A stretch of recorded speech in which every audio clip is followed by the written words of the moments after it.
Hello বন্ধুরা, শুভ সকাল তোমাদের সবাইকে। তোমরা সবাই কেমন আছো? আশা করি অনেক ভালো আছো।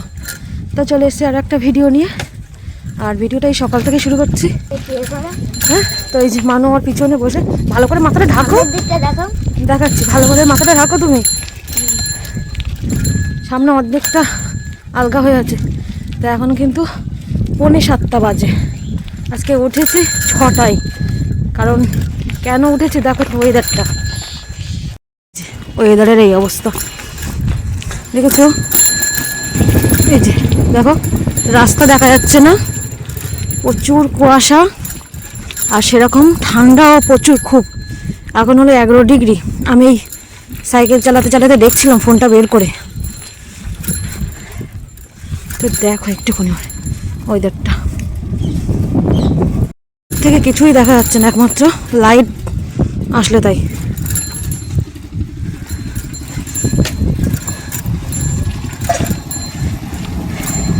কি অবস্থা মানুষ, বাবা,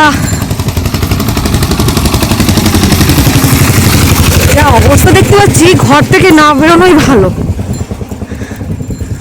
দেখো একটুখানি, সাংঘাতিক ব্যাপার। এত ঠান্ডার মধ্যে আজকে ফার্স্ট টাইম এত কুয়াশা পড়েছে, পুরো ধোঁয়ার মতো, কিচ্ছু দেখা যাচ্ছে না, শুধু ধোঁয়া ছাড়া। এদিকে আমি তো ভালো করে মুখ টুক সব ঢেকে নিয়েছি। অনেকক্ষণ ওয়েট করে করে এই 7টায় বার হলাম। 6:30 বেরিয়ে যেতাম, কিন্তু বাইরের পরিস্থিতি দেখে সাহসে চলে আসছে না। বিশেষ করে আর কোনো জায়গায় ঠান্ডা লাগুক না লাগুক, হাত দুটো তো যন্ত্রণা করছে ঠান্ডার জ্বালায়। মানে মনে হচ্ছে যেন অর্ধেকটা পুরো কেটে যাওয়ার মতো অবস্থা। হ্যাঁ, এখন গ্রামের ভিতরের রাস্তা, কিন্তু এটা একটা মানুষজন বাইরে নেই। সেই যেমন মনে হচ্ছে ভোরবেলা, না মানু, যেন মনে হচ্ছে ভোরবেলা।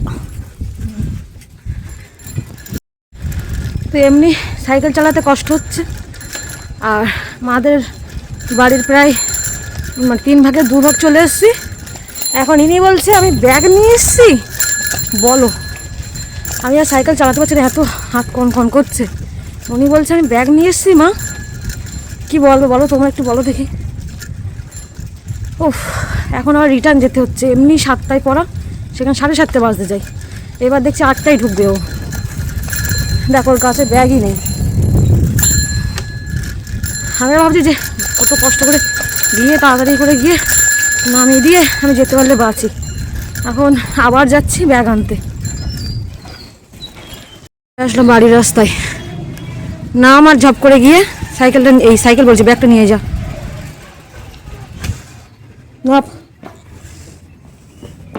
আসতে যা। সামনে চুলগুলো পুরো ভিজে গেছে আমার, আর পাচ্ছি না, প্রচুর কষ্ট হয়ে গেছে। আজকে যত চাপ, সকালে পড়া, স্কুল, বিকালে আঁকা, আবার বিকালে পড়া, আর আজকেও এইসব করে ফেলেছে।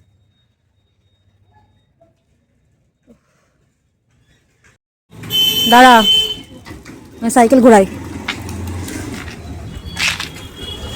এদিকে সকাল থেকে এত দৌড়ঝাঁপ করে এখনো পর্যন্ত পৌঁছাতে পারলাম না। 8টা বাজে। চৌরঙ্গি চলে এসেছি। তো আমার সঙ্গে একজন যাবে, একটুক্ষণ দাঁড়াবো, যে যাবে সে আসছে।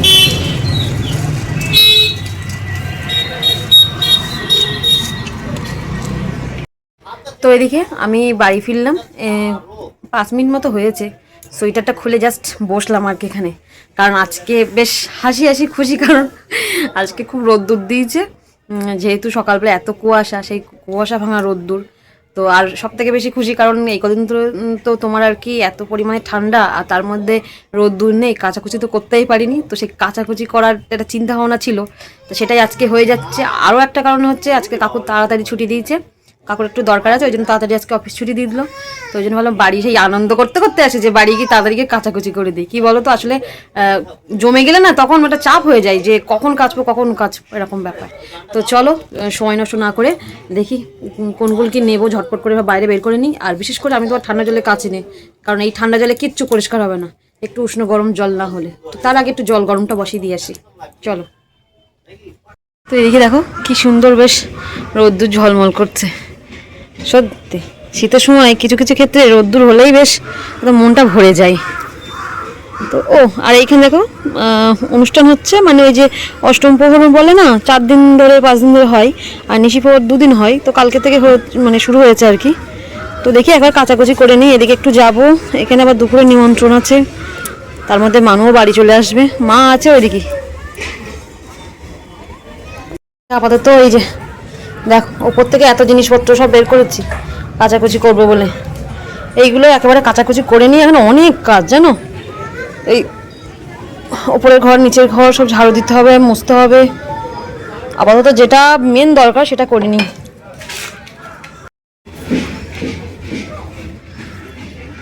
বাবা এইখানে রাখলাম সব, ফোন করছে বাবা। এই যে নিচে কিছুটা জামা কাপড় আর এই দিকে এনে রেখেছি, উপর থেকে এই যে ব্যাস, এগুলো কাচতে পারলেই কমপ্লিট।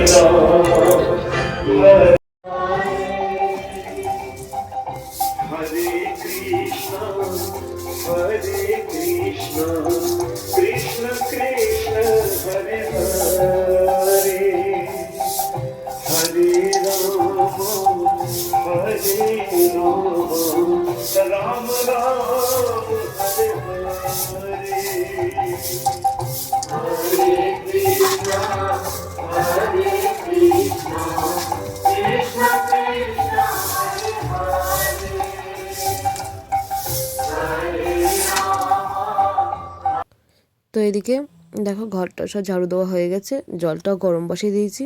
কাচাকুচি তো কিছুই করতে পারিনি। তো যাই হোক, এদিকে মা এসে ডাকছে, তোমরা আর কি বলছিল ছেলে কখন আসবে। তাই আমি বললাম ছেলের তো 1-1:30টার দিকে ছুটি হয়, তার মধ্যেও চলে আসবে। আর এই দিকে ছেলে মানে জল দেয় গাছে, সেই বোতলগুলো সব এখানে রাখা। তা মা বলছে বোতলগুলো এখানে রাখা ছিল, আজকে পৌরসভাতে জল দিয়েছে, একদমই আমি জল নিতে পারিনি।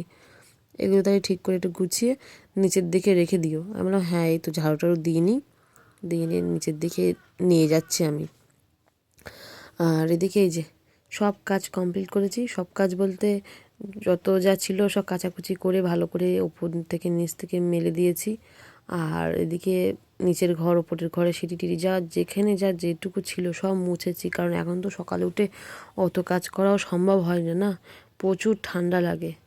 তো যাই হোক যতটুকু পারি একটু ঝাড়ু টাড়ু দিয়েই চলে যাই। তো এইদিকে আমি যেহেতু পাশে পুজোর অনুষ্ঠান হচ্ছে, তো ওই জন্য ভাবলাম শাড়ি পরি। তো এই শাড়িটা খুব নরম, খুব সুন্দর, তো ভাবলাম এটাই পরি। কারণ তোমার আর কি এমনি তোমার ওই চুড়িদার তো সব সময় পরি, এবার শাড়িটা কী বলতো পরলে না ওই ঘুরতে ফিরতে অসুবিধা হয়। আসলে রেগুলার যদি এটা পরা অভ্যাস থাকে সে ব্যাপারটা আলাদা। যেমনটা আমরা যখন আমরা না স্কুলে 2 বছর পড়েছিলাম, আমাদের 9 আর 10 যখন ওই দুটো ক্লাস পড়েছি তখন আমাদের রেগুলারই শাড়ি পরে যেতে হতো। সেই সময়টা বেশ ভালোই অভ্যাস হয়ে গেছিলো। কিন্তু এখন ওই 1 দিন ছাড়া 2 দিন ছাড়া করে শাড়ি পরি, তো আর মানে নড়তে চড়তে পারি না এরকম ব্যাপার। তো যাই হোক একটু নখগুলো তো কালো হয়ে গেছে, কী অবস্থা হয়ে গেছিলো কাচাকুচি করার পরে নখগুলো একটু পরিষ্কার হয়ে গেছে। তো যাই হোক একটু ভালো নেল পলিশ পরি। তো এই যে আঁচলটা একটু ঘুরিয়ে নিলাম, কারণ এটা বেশ আমার একটা ভালো লাগে আর কি, সুতির শাড়ির মতো তো সুন্দর লাগে। যাওয়া যাক। তোমার মামু বাড়ি চলে এসছে, তোমার আর কি বাবাকে বলেছিলাম দিয়ে যেতে, তো দিয়ে গেছে আর কি। মানুষ যেহেতু একটাই ছুটি হয়ে গেছে ওই জন্য আর কি। তো যাই চলো দেখি যাই, গানটা হচ্ছে কিছুক্ষণ শুনি।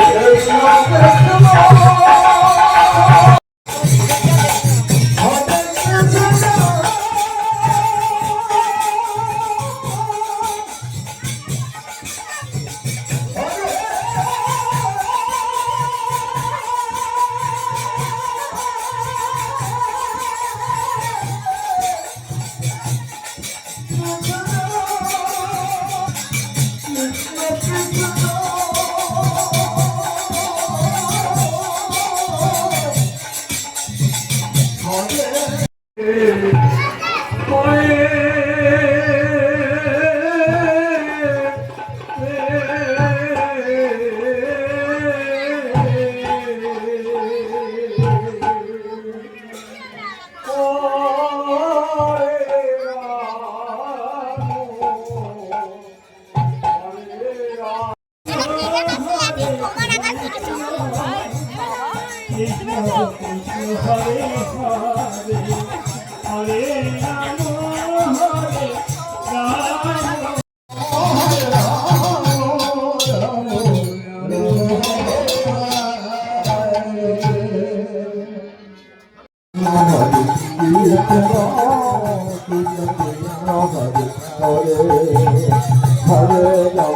এদিকে খেয়ে উঠে একেবারে হাত টাত ধুয়ে নিচে জামা কাপড় যেগুলো ছিল সেগুলো যেগুলো শুকিয়েছে সেগুলো নিয়ে এসেছি, আর ওপরেরগুলো এখন দেখি যেগুলো শুকিয়েছে তুলে নিই। রোদ্দুর তো আবার বেশিক্ষণ থাকবে না। গলাটা এখন ফাঁকা ফাঁকা লাগছে, কিছু একটা করলে মনে হচ্ছে ভালো হতো। আর একটা কাজও বেরিয়ে নিয়েছি এই ফাঁকে, ওখানে বসে গান শুনতে শুনতে তাই বললাম দেখি ব্যাংক খোলা আছে যেহেতু একটু টাকা তোলার ব্যাপার ছিল। এটিএমতে টাকা তুলে না কী হয় বলো তো, ওই এটিএমে কিছু কিছু টাকা কেটে নেয় আর কি, বেকার বেকার টাকা রাখা। ওই জন্য ভাবলাম যে না, ব্যাংক আর পাশেই একদম আমাদের, বেরিয়েই একদম সব কিছু তো কাছাকাছি। তো ভাবলাম এই সময় ভিড় কমও থাকে, একবার টাকাটা তুলে নিয়ে আসি। তো সুযোগটা কাজে লেগে গেল, নাহলে আবার সন্ধ্যাবেলা রেডি হতে হবে আর যেতে হবে, এরকম ব্যাপার। তো আমার তো যা যা নাইটি ছিল সব পরিষ্কার করে দিয়েছি। এখন ওই শাড়ি টাড়িগুলো সব পরিষ্কার করে দিয়েছি। এই শাড়িটা ভাবছি আজকে থাক এইভাবে পরা, এমনি খুব সুন্দর নরম পুরো সুতের, তো ভাবলাম এইভাবে থাক, আজকে এইভাবে থাকি। নাইটিগুলো শুকায়নি, সব ভিজা, তো আর কি কালকে একেবারে ধুয়ে দেবো কোনে, থাক দেখি। দেখো একদম পুরো নেতা মতো শাড়িটা, একবার পরেছি আর এই একবার পরলাম, মাদের ওই কালী পুজোর দিনকে পরেছিলাম। তো যাই হোক চলো এগুলো গুছিয়ে নিই। আর গান এখন তো শেষ হয়নি, অনেকক্ষণ লাগবে, বিকালের দিকে হয়তো মালসা দেবে। এখন কখন দেয় ঠিক বলতে পারবো না, কারণ প্রত্যেক বছর আমার ঠিক মতো থাকা হয় না। আগের বছর ছিলাম, শুধু খাওয়া দাওয়া করেই দুপুরবেলার মধ্যে আমি আমার কাজ ছিল বলে বেরিয়ে গেছিলাম, এই আর কি। আমাদের এমন একটা কাজ যে যাবো না বলে ক্যান্সেল করবো সেরকম কোনো পরিস্থিতি থাকে না আর কি। তো চলো,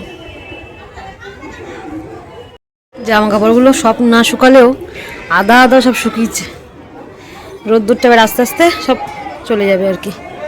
আর এই দিকে দেখছি এই নাইটিটা নিচে পড়ে গেছে, এই যে এই নাইটিটা আবার উড়ে এখানে এসছে, এইখানে দেওয়া ছিল, ভিজা পুরো, এটা তাও শুকিয়েছে, এটা পুরো ভিজা।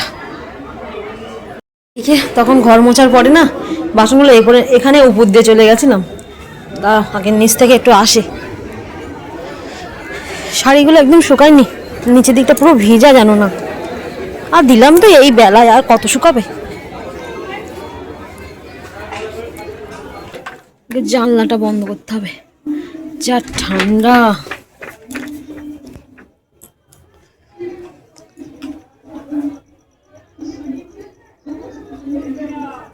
ওদিকে গ্রুপের ব্যাগটা বের করে রেখেছি, আজকে আবার গ্রুপ। তো এদিকে যাই হোক চলো, আজকের ভিডিওটা এই পর্যন্ত রাখছি, দেখা হচ্ছে আবার অন্য কোনো ভিডিও নিয়ে। আর ভিডিওটা যদি ভালো লেগে থাকে অবশ্যই লাইক কমেন্ট ও শেয়ার করে দিও। তো চলো আজকের মতো টাটা।